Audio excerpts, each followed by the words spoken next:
Dussehra today announced that the Marazzo MPV has received 10,000 bookings already. The car was launched in September this year and the announcement comes within 2 months of the launch of the car.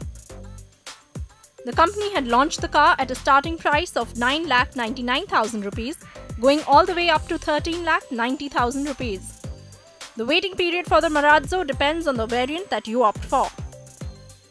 The top spec M8 commands a waiting of 6 weeks while the M2, M4 and the M6 is between 3 to 4 weeks. The Marazzo is available only with the diesel engine as of now and manual transmission.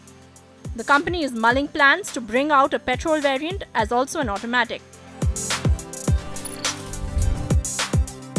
BMW plans the largest ever product offensive from any manufacturer in India in the coming year.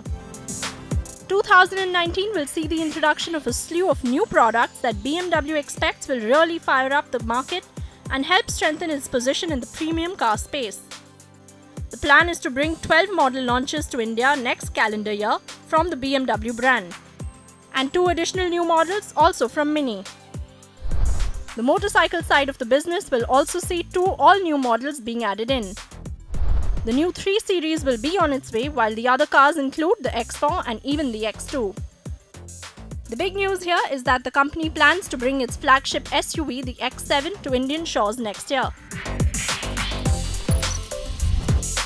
In a big relief to consumers, on the occasion of Dussehra, the prices of petrol and diesel across the country witnessed a dip for the second consecutive day on Friday. Presently, the per litre cost of petrol is 82 rupees 38 paise and it saw a fall of 24 paise, while diesel costs 75 rupees 48 paise per litre, which is a decrease of 10 paise in the national capital. In Mumbai, the petrol price was slashed by 24 paise to 87 rupees 84 paise per litre, while diesel saw a decrease of 11 paise and is now being retailed at 79 rupees 13 paise per litre. A similar dip in prices was witnessed in other metropolitan cities of Kolkata and Chennai. If you like this video and you like what we do, well, you've got to simply subscribe to our channel. We'll keep things simple, yet comprehensive.